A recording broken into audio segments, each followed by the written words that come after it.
Every team, every topic, everywhere. This is Believe. If you didn't know before, now you know why they call this the Fun Belt. Very excited about the Sun Belt. You know, while other conferences have been breaking up, our conference has become stronger. The state of Sun Belt football is the strongest in our history. I saw Fun Belt Conference, and I'm like, I don't know what this is, but I got to join the show. This sounds a lot of fun.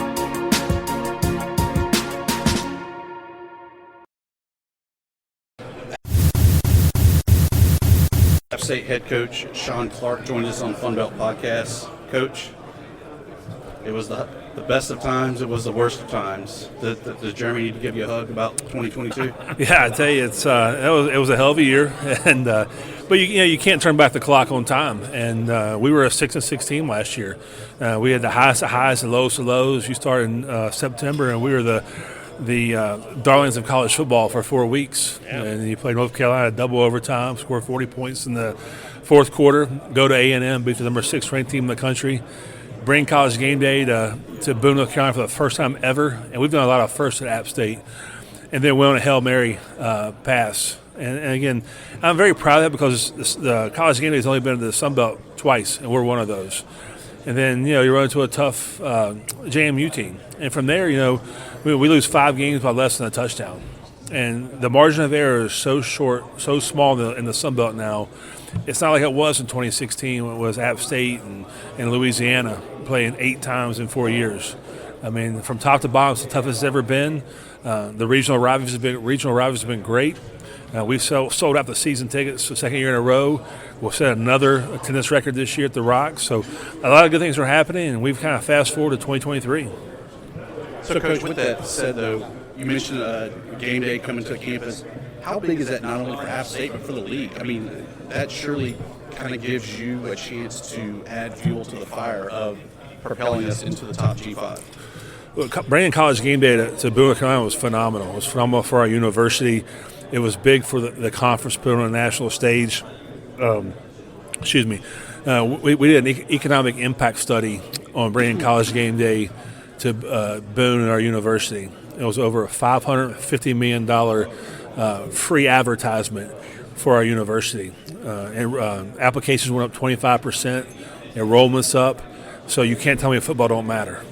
And you can't argue with me about that at all because I see what it does. So we've had 2 of the biggest wins in college football history. You go back to Michigan, and back in the day, it was 25% increase in applications.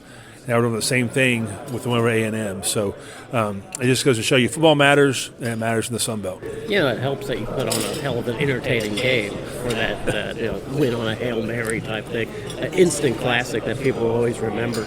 If you look at the preseason standings, everybody has a vote. Personally, I voted. I had my own rankings. I have Appalachian State on top again, simply because I feel like Sean Clark's going to want some revenge just on last season.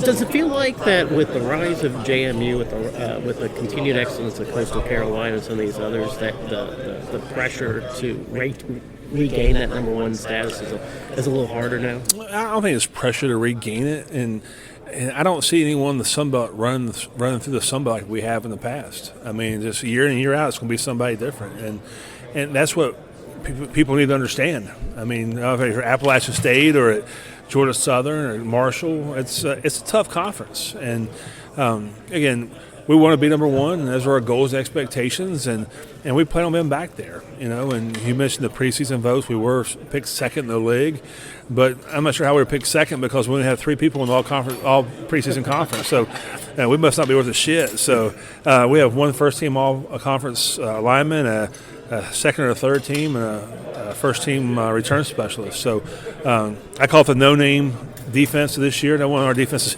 of honor, but that's a good thing. So sometimes you have to go back and reset yourself, and that's been it's not a rebuild, it's not a reload, it's a reset. We have everything we have to be successful there, and that's what we have to get back and clean some plays up and go from there. you have to replace a big part of your offense there in Chase Bryce, who's kind of in the quarterback room that's really stepped up in the spring and heading into the fall. We've been very fortunate. Ryan Berger's been there for a year and a half now, and then we went out and signed Joey Aguilar and Mason McHugh. And they all three do have to bring something different to the table. I think Ryan probably had the edge right this second just because he's been there longer. But you watch Joey progress through spring practice and through the summertime. He can really run the football. He has a strong arm. It's going to be a competition. And we brought the quarterbacks in and spoke with him and said, whoever can lead the offense, don't turn the football over and score points is going to win the starting job. So, you got to hold on Mason. He has the hair, and so he's a candidate to transfer to Coastal Carolina. Yeah, he's got a great hair game. At least he thinks he does. He does. Yeah. I see him on Twitter all the time. Yeah, it's amazing. Yeah, he likes to run his fingers through it and have his Head and Shoulders commercial. So, Coach, was it great last year also with all the notoriety? I'm sure you got Luke Combs on your phone now. Yeah, I do, and but I had it beforehand. But with that win at A&M, he texted, he called. That was pretty cool, but the beauty of it, if you've done it long enough, and you guys have been around long enough, when you win, you got a lot of friends, and when you lose, nobody wants to talk to you. And when you're in a small town in Boone, and the best thing about being an alum that's been the head coach at AppSt, the best thing about being an alum is you know everybody, and the worst thing about being an alum is you know everybody. So when it's good, it's good, and when it's bad, there's no in between in AppSt. There's nothing worse than when somebody has your phone number, right? Yeah, it's when I was an assistant coach, hell, I'd bitch about the head coach all the time. I wouldn't have called that play. What are you talking about? If I was the head coach, and now that you're the head coach, people think they have free reign, which to me it shows they're passionate, and I'm very candid with my friends, and they know if they say the wrong thing that doesn't sit straight with me, I'll call them out on it. So it goes both ways. Coach, that reminds me so much of Johnny Jones. He was a longtime basketball coach at North Texas, left for the LSU job where he was the coach. I said, Coach, how you liking the SEC? Because, man, these fans are just damn crazy. I wake up every morning, there's one in my bathroom looking at me, telling me how bad I am. He sleeps with my wife. It's terrible, man. So it doesn't get any easier. No, it doesn't. But that's what we signed up for. And if you don't have thick skin in this profession, then you're not going to last very long. This is going year 24, so I think my skin is made for it. So, Coach, going back to last season, you can step back and assess. Where did you see the problems, and what did you guys do to correct it? Well, you really don't have much time nowadays in college football to really sit back and reflect on things.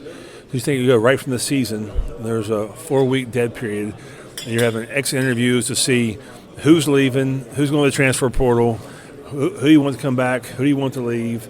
So, I really get a chance to really sit back and reflect till late February probably. And I thought we needed some changes. And being a leader, you have to make tough changes that affects people's lives that you care about. And that's not easy to do.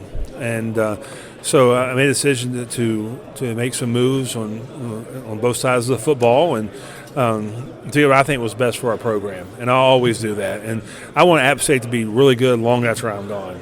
So we had a chance to bring Coach Ponce back from University of Miami, Scott Sloan from Army West Point, and brought Matt Greenhall as the Director of Sports Performance. So I think we have the right things in place right now.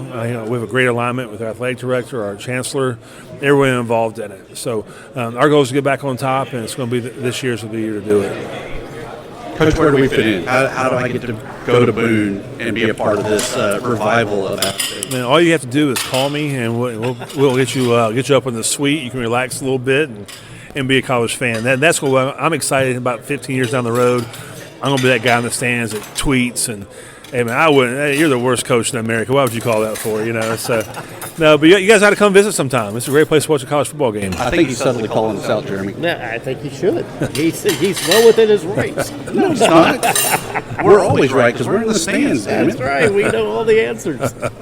Coach, always great talking with you. Appreciate it. Best of luck to the Mountaineers this year, and hopefully we'll see you somewhere down the road. I appreciate having me on. Come visit us in Boone, and have a great year. Isaiah Helms, Nick Ross of AppSt join us on the Fun Belt podcast. Guys, it was a great year last year on paper, but what the hell happened? Yeah, it was a 6-6 record. That's not our tradition. That's not our culture. We're looking to reset this year and making it back to the top of the Sun Belt. Isaiah, you come in. Everybody wants to feature their offensive line, but geez, what's in the water in Boone there that's got y'all just bigger than big? I don't know. Coach Greenhall put something in my protein shake. That's all I know. That sounds a little incriminating. Might be something bovine related. Nick, all the focus last year was really on that offense. The defense did its part, though, and kept them in games. What can we expect to see out of this Mountaineers team this year? Are they going to be an offensive or defensive team, or do you think it's kind of a balance? Yeah, I feel like it's going to be more so a 1-2 punch. I'm looking forward to seeing us feed off of each other. And, when the offense has a 3 and out, we'll be there to go ahead and handle the business and get a 3 and out, Or when we have a turnover, I expect the offense to go down there and punch it in the end zone. So, Isaiah, you've had some great running backs in the past, present now. Especially Cam Peebles before, and they got Noel this year coming back.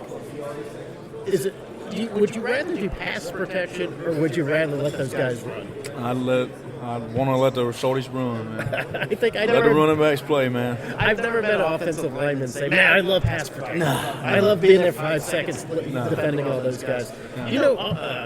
Appalachian State's just kind of known for its offensive line. How do you guys maintain that excellence year after year? It's through tradition. With Coach Clark and now Coach Cummins, it's always been, no matter who's really the O-line coach, it's just the tradition. We call ourselves the Bulls. I mean, we hold that together. And it's tradition, it's family. It's the Bulls, man. Tradition. Everybody's been talking, obviously, about offensive line being key to success or failure this year across the board for every team. The other thing we've heard is how fast can you run? So have y'all had any kind of speeds to know what your miles per hour that you're able to run? Oh, yeah. Every day when we do sprints or if we're doing PLPs, OTAs, we'll have something called a catapult or a GPS, and that tracks the speed we can run. Not to brag, but me personally, 22 miles an hour. Ooh. I can't even get my Subaru up to 22 miles per hour. Isaiah, how fast are you? Man, I think I got him beat. I ran like 35 miles. Fastest O-lineman ever recorded. He was on a scooter when they were clocking that. Yeah. It was that scene from The Office. Yeah. So how important or how is that going to be the new measuring stick? Is how fast can you run? And I don't mean like, I run a 4.340, but I run 23 miles an hour. I really don't believe speed. Speed is part of the game, but you can't really measure a football player by speed itself. A lot comes with playing football. Somebody always told me it's 80% mental, 20% physical. So, I agree with that. Not to be confused with Yogi Berra, who said 50% of the game is 100% mental. That's what he said. There it is. So I see a quote here on Twitter from you, Nick, about the mentality that goes into the weight room. Can you tell us what the mentality of the weight room is at Appalachian State? Oh yeah, Coach Greenhall, he has made the mentality blue collar, straight go in there, work, and he made it to where we're embracing the grind. The whole team embraces the grind now. We know it's not going to be easy, but anything that comes easy in life is really not good for you anyways. Isaiah, how much you benching? Oh, gosh. A lot. Coach Greenhall's been 140, 150? Yeah, 135, I think. I think I got 2 reps the other day. Wow, 2 on that. That's great. Yeah, that's awesome. Is there a competition in the weight room amongst position groups, for instance? Oh, yeah. So we have something that we do every Wednesday. It's called Team Comp.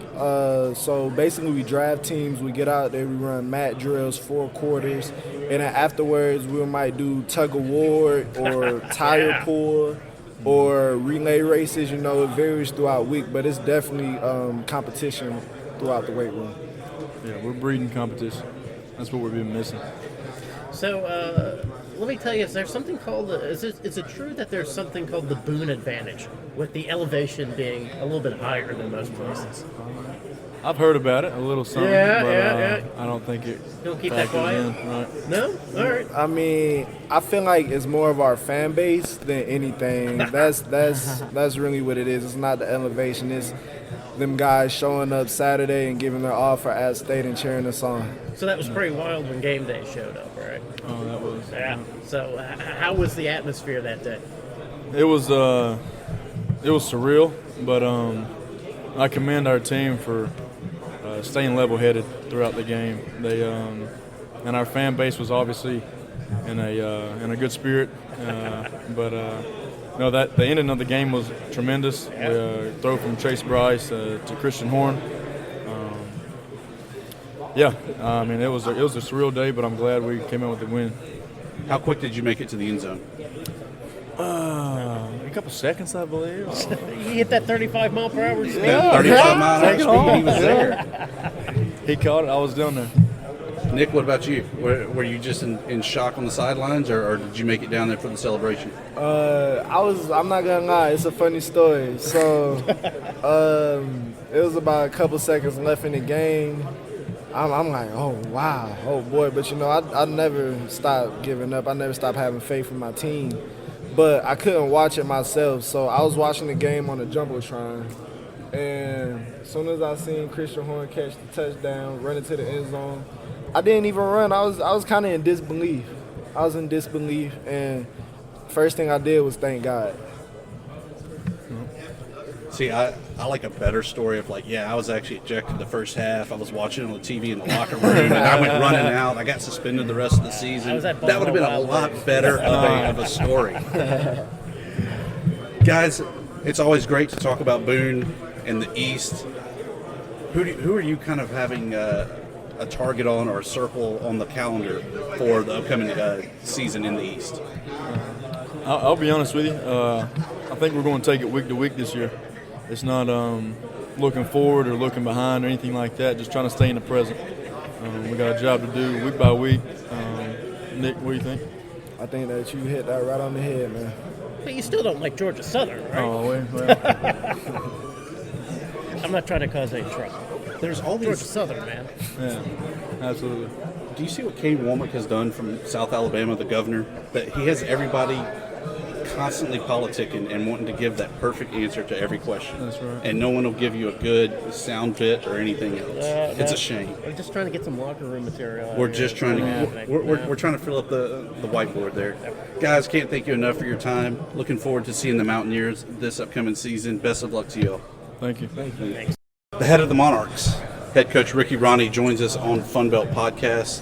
Coach, you made it through the ringer the first year in the Sun Belt. How did you see 2022 going?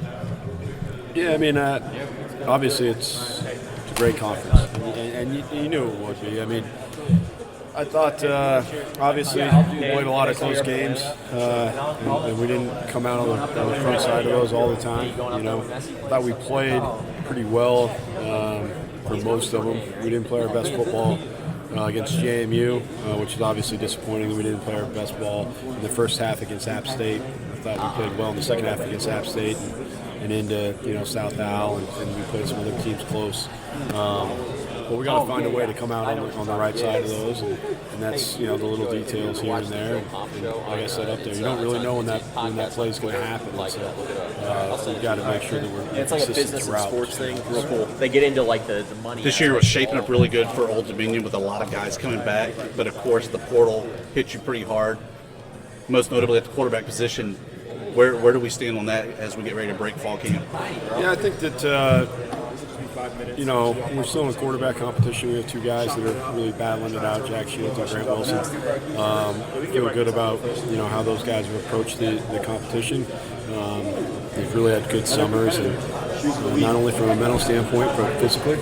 So let it play out here for the first 2 or 3 weeks of camp and go from there. Yeah, well, last year it didn't shape up maybe exactly the way you wanted, but you did the state of Virginia proud.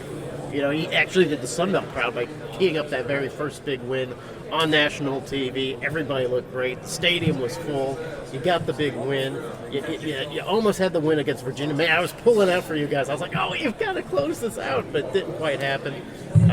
You did the upset over Coastal Carolina. It looked like things were going to go really well for ODU, and then things kind of slowed down a little bit.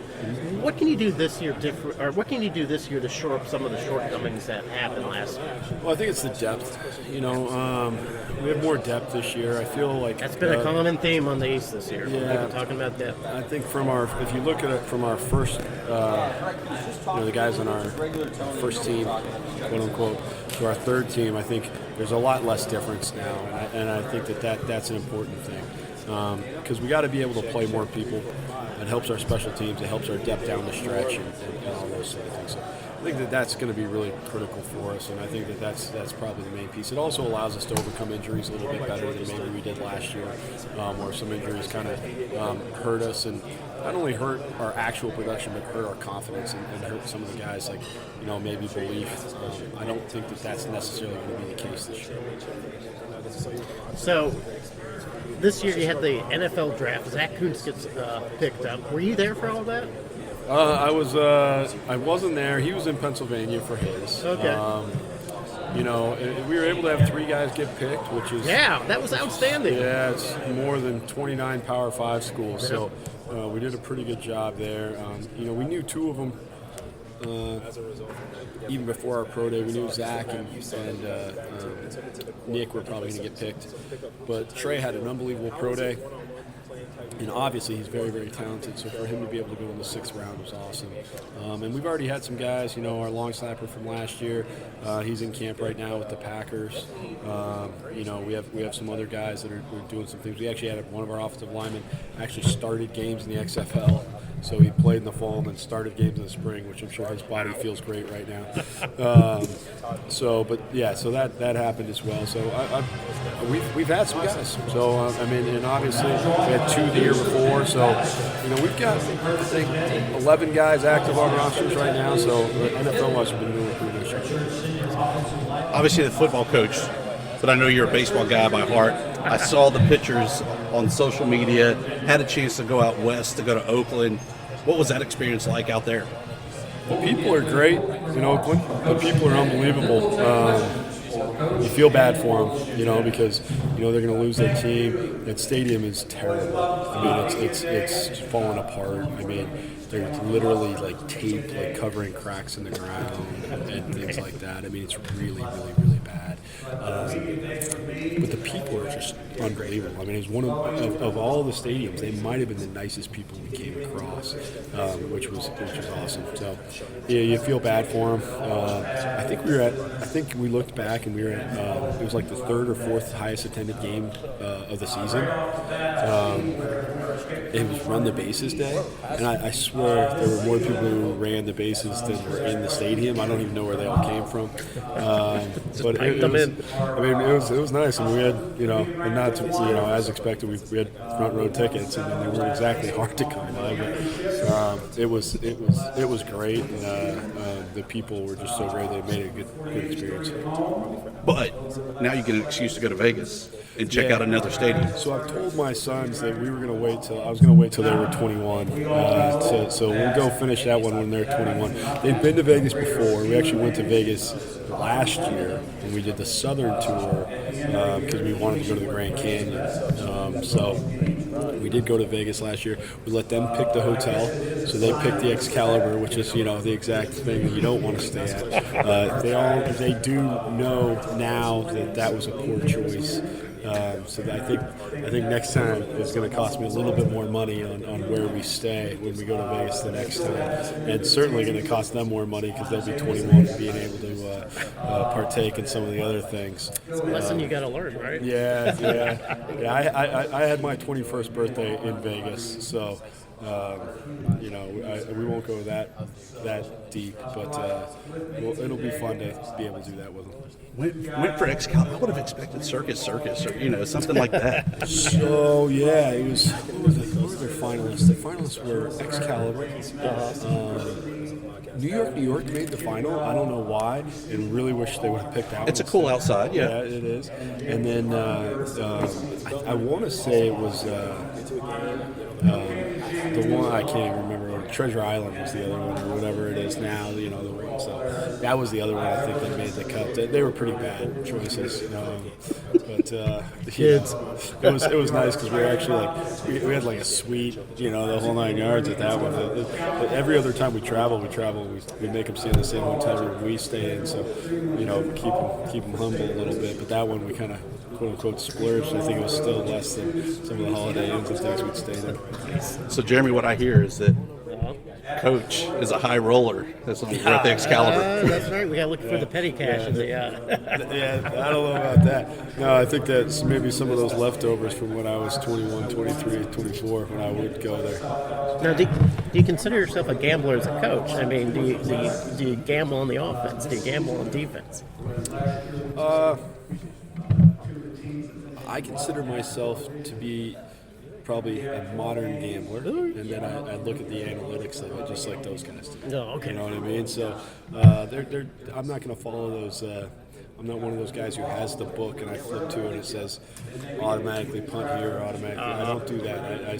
There's still some logic left in there, so which I think is important. I mean, I'm willing to go for it on fourth down, and I'm willing to do some of those sort of things. I think we all are. I think we've all seen, because we've all done the analytics, that's a good decision. So what I hear a common theme of, he is the gambler. He goes to Vegas. He went to Oakland, met with Billy Bean. He knows all about the money ball. It's coming to the East Coast now. It's a mixture of the gut and the analytics. You got to blend the two together. So I'd be a really good analytic person. Definitely. Coach, thank you as always. Looking forward to seeing how the Monarchs shake out in the 2023 season. Yeah, thanks for having us. Thank you. The royalty is here with us on Fun Belt Podcast as the Monarchs. Javon Harvey, Jason Henderson join us. And Jason Henderson is the king of tackling, so that goes with your theme. He is the king of tackling. So take us back to that last season there, Jason. I mean, did you kind of have a running tally in your head that you knew, hey, I've been hitting a lot of guys. This is kind of going to be a big deal? Or was it just making play after play and it happened to tally up? That's basically how it was. I mean, I've always loved making tackles and stuff like that since I was in high school. And it just so happened to be this season, I just kind of started tallying a lot of tackles in games and stuff like that. And it's not something, I'd really look for each game. Like, it just kind of, I just took it game by game, whatever happened. And, obviously I heard about the numbers, but it was just something I tried to keep out of my mind because I didn't want to focus on the wrong things. Did you try to parlay it into like an NIL deal where like you had, some company's logo for every tackle, you get a sticker on my helmet or my jersey? No, I really wasn't into NIL or anything like that last season before we got into that stuff. Javon, Allie Jennings gone. You were the second leading receiver for the team this year. I imagine that puts a lot of weight on your shoulders for this year. How are you coming into the season? How are you preparing for it? I'm doing everything that I did. It's nothing different. Being the 1, the 2, the 3, you prepare yourself the same. You treat each season like it's the same. I mean, you get in the off season. Of course, you work on those cons, but overall, it's just the same. Just grinding, being a leader, just staying course. Did you feel like you had to take another step up in leadership? Of course, yeah. A lot of the offense left in the portal this past year. What does that do as far as trying to build that chemistry again with a new quarterback, a little bit of a new offensive line, running back, and so forth? If you think about it, it's the same because if you look at it, you have a brand new offensive coordinator coming in, and so overall we all learned something new, whether players stayed or new players came in, players left. Like the whole offense learned something new. So I think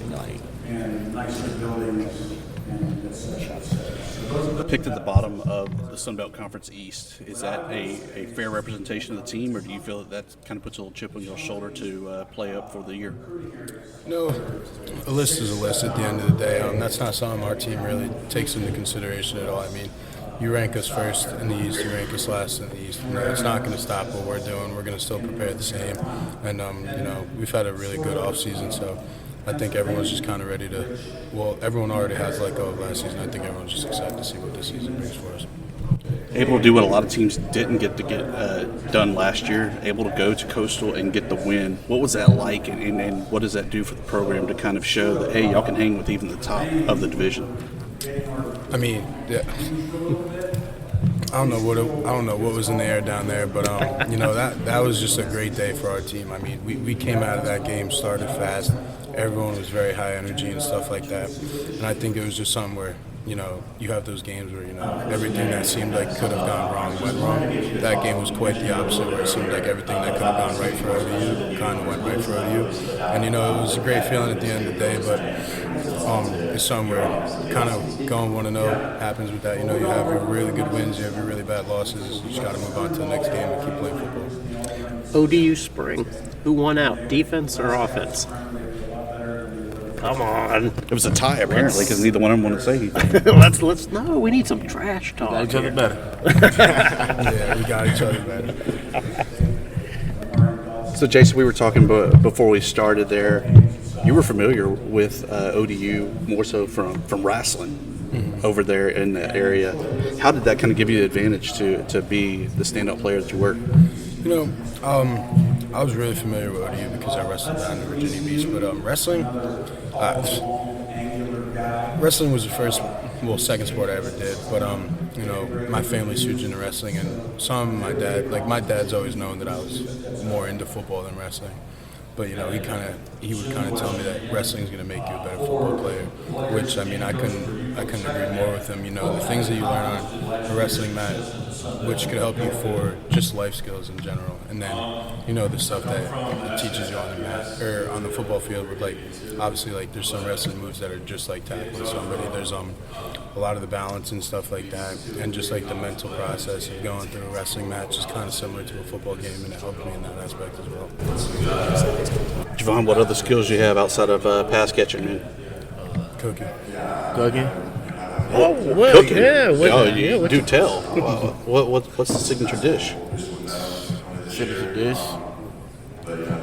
So many, but my favorite is Philly cheesesteak egg rolls. Dang, that sounds great. That's. And I'm on the court. You know what I mean? Best hooper on the team. All right. Now we're finally getting that trash talk. There's the trash talking over That's the a D. fact. That's a fact. So what I heard Jason say is stick to the kitchen, and he's gonna go hoop. Oh, that side eye! I saw it. It's over now.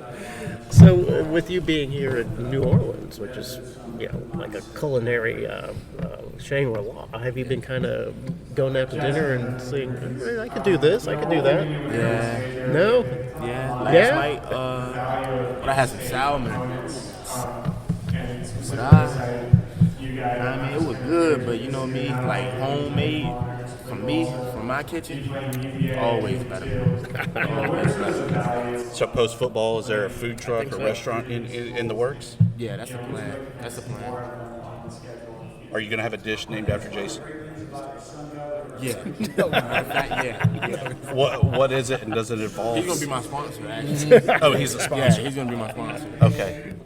But what's the signature dish that you have there that's named after Jason? It'd have to be something that really tackles the appetite. Yeah. But seeing the way they interact, I picture something that just has tons of cheese on it, because that's going to be his parting shot to him. Could be, yes, something with cheese. I'm a pretty big fan of cheese, so I wouldn't be mad about it. Well, it sounds like you guys need to work on that dish. So maybe next year maybe later in the season you come on the show, we'll ask you what that dish is. Guys, thank you so much for joining us. Appreciate it, and looking forward to seeing the Monarchs this season. Appreciate it. Hi, this is Jeremy Harper with Hal Razor and Fun Belt Podcast, back interviewing people from the Big Sun Belt East. It's Sun Belt East Day. We're speaking with our first coach of the day, Clay Helton, out of Georgia Southern.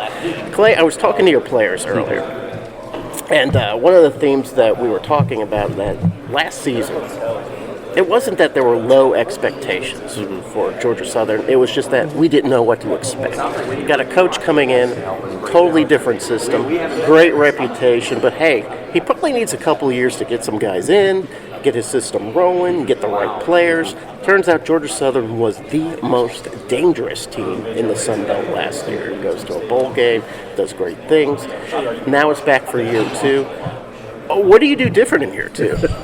Well, we continue to build. We don't stay comfortable. You don't stay stagnant. I think our staff has done a tremendous job of adding personnel that creates depth at all positions that is really going to help us. Going into that November last year, suffered some injuries, and all of a sudden, the difference between our ones and twos, there was a difference, and we were fortunate to do the things that we needed to do to get to postseason play. There's a confidence that is built with our football team. I thought that was the biggest area of growth. 21, we were a 3-win football team, and coming into 22, I thought their area of growth was after doing it 29 years, you know what good players you have. It was building their confidence and having the opportunity to go to Lincoln, Nebraska, and get a Power 5 win, a top 25 win over JMU, having a chance to beat your arch rival, to go to postseason play. It built their confidence. Now they have a mindset, okay, we want to be a consistent football team that is consistently competing for conference championships, and that's our ultimate goal. When you're in Statesboro and you see 6 national championship flags on the stadium, you know what the expectations are. And so I appreciate our players because they have not stayed comfortable or stagnant. They've continued to progress through the offseason. Yeah, speaking of those expectations, I've I've met a lot of Georgia Southern fans, and they are very hardcore. They're a fan base that expects big wins. So a few years of not getting those big wins, probably pretty cranky. You come in last year. How was the attitude among the fans different this preseason than last? Well, that was probably my favorite part of it was just to walk into Paulson and to feel the electricity. There's maybe bigger stadiums in the country, but that stadium has as much passion as anywhere I've ever competed, and the fan base just loves Saturdays in Statesboro. They call it the prettiest little stadium in the country. It's also one of the most passionate stadiums in the country, and to be able to watch the fans roll out of that stadium and get on the field versus JMU and AppSt, it'll make the hair stand up on the back of your neck. Give you goosebumps. So it was neat to see after doing it for 28 years at that time, and having those memories and seeing how passionate our community is for our university, makes you fight even harder, to be honest with you, as a coach. So maybe, I can't say it's the most important thing you did last season, but this is a decision that you guys made that certainly paid big dividends. Bought in Ventries, a guy from Buffalo, am I right about that? Yes. And we all knew he could pass. He put up good numbers in Buffalo. Didn't seem like the same kind of quarterback that Georgia Southern usually has. Georgia Southern usually has a scrambler. This guy was a big passer. It just seemed like a Clay Helton quarterback. It didn't seem like a Georgia Southern quarterback. How could that work? Lit the world on fire. Is Davis Brin the same kind of guy? Yeah, definitely. I'm very thankful to have Brian Ellis, who's been with me at USC, and to have him here. I think he's a great evaluator of quarterbacks. I've coached the position, played the position, so you know how valuable. It's got to be the face of the program. You got to find somebody that's a great decision maker, has great accuracy, gets the ball out on time, doesn't take sacks. But the mark of every great quarterback is to lift their team up as far as they can carry it. And that's what Kyle did. We saw it at Buffalo, and expected it from him. He did it. Now we brought in 2 young men. Davis Brin obviously has the experience over J.C. French, but you bring in 2 really talented quarterbacks that can carry a football team. And to see what Davis did, especially his sophomore year when he wasn't injured, you could see the talent and you could see him lift his team up. Probably the hidden gem for us, and why we had the success we had and why Kyle had the success was really the hidden gem of our football team, and that was our running game with Jalen White. He doesn't get enough credit To be honest with you, he's, I think, one of the more talented runners, and not only in our conference but the country. He gave us 1,100 yards in 10 games last year, and he opens up everything. He was a quarterback's best friend is a really good running back. And that offensive line and him did a tremendous job of really helping the balance of a good passing game. So last year was a good season. It was a great season. Well, fell a little bit short of Georgia Southern expectations, which is championship every year. What was missing in last season, and what did you guys do to shore that up? Yeah, definitely. I think the biggest thing was probably the depth at each position. We came in the first recruiting cycle, I thought made some nice changes, especially offensively. 9 of those starters returned. We have 4 on defense, so we really needed to bolster our defense. I believe we've done that in this recruiting cycle. We bring in Brandon Bailey after losing Will Harris to the NFL to San Diego Chargers. Brandon Bailey, who knows Statesboro, an alumni of Georgia Southern, has done a tremendous job at Buffalo. We got to see it firsthand in the bowl game. And our kids, we're a deeper football team than we were a year ago. We did not withstand the injuries that we got in November, and just for sheer will and fight, the kids got us to postseason. We're a deeper football team. That this game's a very violent and fast game, and there are injuries that occur. I don't see you'll see that dramatic a drop off if we do suffer. And so I think our recruiting staff as well as our coaches have done a nice job of upgrading personnel across the board. So you talked about that big win over Nebraska. It's always good to get a Power 5 win. In a way, with Nebraska, the way it's been struggling, it was like, well, yeah, a good team is going to beat Nebraska, and Georgia Southern's a good team. Now you get Wisconsin, which is a little bit different animal. Do you guys prepare for Wisconsin in any different way, or are you just like, hey, this is just another opponent with a much bigger stadium? Well, I know it's cliche, Jeremy, but I really think in today's college football, as you know, the competitiveness across the board, it's when you're dealing with 18 to 21-year-olds, there has to be a mental discipline that you have to keep them focused on being in the moment and keep them where their feet are. And being 1-0 each week, and don't jump too far ahead. We play Citadel the first game. That's our focus, and then UAB after that, then Wisconsin. And I do think from the conference standpoint, as we continue to propel towards possibly a larger playoff system, that our non-conference opportunities are going to be really important. You saw the strength of the conference last year, 4 Power 5 wins for Georgia Southern, for Marshall, for AppSt, for Old Dominion. That builds reputation, it builds respect. And so when you get these opportunities and you look at us over the next 2-3 years, you don't got to, you get to play Wisconsin on the road, and one of the more exciting venues there are in college football. We get to go play Ole Miss, Clemson, USC, BYU, as well as you look at our other teams in conference and the opportunities they have. We get those few opportunities to go be on a national stage and show who we are. And so each one of those opportunities is important. We took advantage of that last year, and hopefully we put our best foot forward this year. Well, forget about out of conference. Those guys don't even matter. What matters is the Sun Belt in the East, right? Especially the East, which is the way the league is set up. You get to play everybody in there. Is there a team? Everybody talks about Georgia State being a rival. I don't. Some people, say yes. Some people say no. Who's that one team that you need to beat? Well, you look at the East, and I think you see the competitiveness from top to bottom. Couldn't even tell. You talked about Georgia State. We were in a fierce fight with them in Atlanta last year and came up on the short end. A quality football team under Sean. Fortunate enough to get victories against JMU and against AppSt. But you look at that across the board, any team on the East, I think, can win the conference. I really do. It's going to be the consistency of play, and we've got a little bit tougher road. And going to have some mental discipline, having having to have road games at Marshall, at App State, at JMU. Those are three of the toughest places to play in the country, to be honest with you. So, our mental discipline and mental toughness are going to, have to be on the forefront in those games. So, again, I think the best thing you can do as a head coach is to keep your guys ingrained on where they are in the moment and focus on who you have that week, and hopefully you add them up at the end and you go, man, we wouldn't want to know a lot of times each week.